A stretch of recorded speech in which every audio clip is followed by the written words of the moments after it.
Day 3 in Atlanta meant the Oklahoma Sooners took the stage. Brent Venables, John Mateer, R. Mason Thomas, Robert Spears-Jennings, all were in action today. We were on hand here for Oklahoma Sooners on SI Ryan Chapman, Carson Field. Carson, it took us a while to get here, but glad that we finally got to see what we came for in Atlanta. No, it was great to hear from R. Mason Thomas, Robert Spears-Jennings, John Mateer, and of course Brent Venables. Some interesting stuff, hearing their perspectives about after a disappointing season, heading into one with pretty high expectations. So it was an interesting day.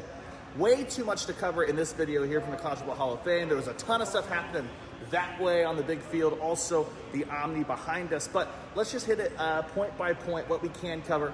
Brent Venables, first off, he met with a group of local reporters before he went on to the big stage. And the big question for him right off the rip was the joke Stigley on retirement and all that stuff. He gave a pretty similar statement in the small room as he did in the big room. That's on the website, OklahomaSoonersOnSI.com.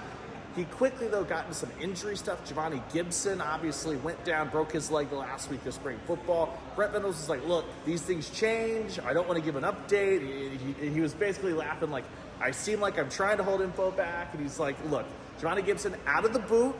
Once he gets up to full speed at practice, he would give that update. So that's something to look out for as we get into fall camp next month, similar with a bunch of the other injuries that were sustained through spring football. So I would expect opening of fall camp to have some sort of statement on that and then to roll further into that. But then we got into some of the guys we haven't been able to talk about. Carson, Jaden Ott, the big transfer from California, your starting running back for the Oklahoma Sooners. Brent Venables talked about just how well he's been able to adapt. Javante Barnes has been a huge part of welcoming Jaden Ott with open arms and trying to get him up to speed as far as the schematic stuff goes. And he's a home run hitter. That's what Brent Venables said.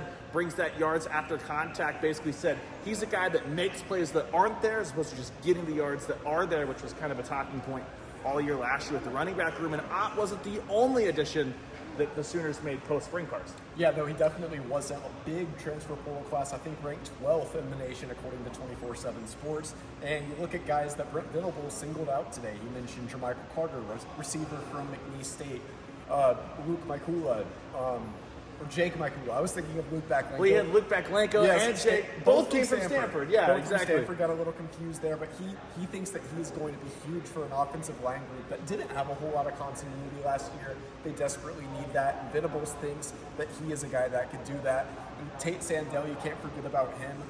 Brent Venables likened him to an NFL Pro Football Hall of Fame kicker. I mean, that's obviously a very high bar to reach, but that's what he thinks about his new kicker. So definitely some interesting statements from him there. Yeah, he said the confidence that he brings. He carries himself like an all-pro, that kind of guy. I was going to make the kicks. As the old Gabe Burkett saying would say, got to parallel park that thing through the goalpost. That was kind of the Brent Venables side of things. He hit on a lot of stuff. He had a nearly 17-minute opening statement. So Brent Venables took him a year, but he finally won the opening statement off between coaches at the podium. He was asked immediately about OU Texas. We got a Navy question from the crowd. So if you're wondering, was time wasted today? At times, yes. Shout out to our friends from Navy. No time wasted, though, with John Mateer or Robert Spears-Jennings, R. Mason Thomas. I spent basically the whole afternoon with John Mateer, and one of the big talking points, Carson, coming out of spring football was the install went well. It was great, but if Oklahoma didn't make another jump through the summer months, they were going to be behind coming into fall camp. Well, John Mateer believes they've taken that leap forward. He was really, really effusive with his praise of the work that everyone was willing to put in, how bought in that they were. And then, of course, he talked about the fact that him being able to teach this offense helped Ben Arbuckle install this scheme. He's like, there's no better way to improve the mental side of my game, the decision-making, all that stuff he wanted to work on, than having to be the one to continue to teach guys and reinstall and add more plays and things like that throughout summer workouts. So John Mateer, really, really happy with where things are. You were with R. Mason Thomas and Robert Spears-Jennings. What they have to say about the summer and what the defense has done? I thought one of the most interesting things today was I asked about how is the team going to replace Danny Stutzman in terms of vocal leadership. R. Mason Thomas pretty much told me this team, that whole aspect of having vocal leadership, that hasn't changed. Yes, Danny Stutzman was great at that. Yes, he's a fan favorite, and for good reason. Heck of a player now in the NFL. But he thinks that the leadership level with this team is the same or better than it was last year when Danny was still on the team. So that's big. And another interesting thing, I talked to both R. Mason Thomas and Robert Spears-Jennings about this. He said that it's been a lot, or Robert Spears-Jennings said that it's been a lot tougher to face this year's offense than it did last year, which I think is definitely a good sign for Sooner fans. he wasn't really sure if it was because of scheme or because of just a better offense, maybe a little bit of both.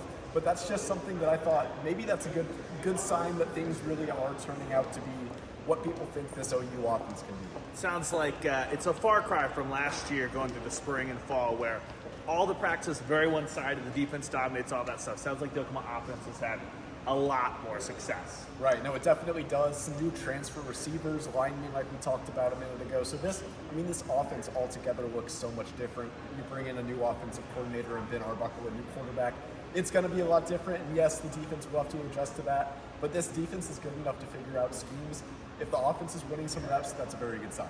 Some guys we didn't hear from today, but Brent Venables was asked if there are any underclassmen, freshmen, or sophomores that he feels like could really make an impact. Eddie Pierre-Louis was the first name out of his mouth. He said you're going to see a lot of Eddie Pierre-Louis, the young guard there. So coming in, whether he's battling with Heath Osida on the left side or Febechi Wiwu on the right side, it sounds like he's a guy.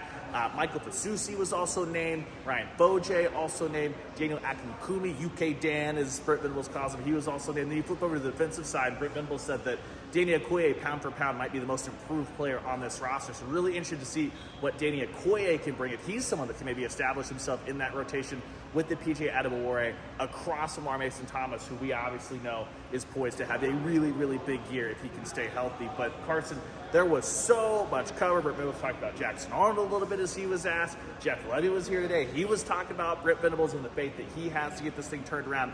Way too much for a succinct video here. So be sure you're headed to the website, OklahomaSoonersOnSI.com. We have been flooding the zone with all the Oklahoma football content your heart could desire, because that's what we do here on day 3 on Oklahoma Day out at SEC Media Days. Carson and I are going to be back tomorrow. Longer form, we're going to sit down the Sooners on SI podcast, push back a day, obviously, because we're doing all this stuff today. We will recap everything, get into it all, everything that was said, all that fun stuff. So be sure you're circling back through for the Sooners on SI Pod tomorrow. But for the great Carson Field, I'm Brian Chapman for Hoove Running Point back home, making sure all the videos are up, all that stuff. Be sure you keep it locked in. Sooners on SI. You know the website, OklahomaSoonersOnSI.com. We'll talk to you on the pod tomorrow.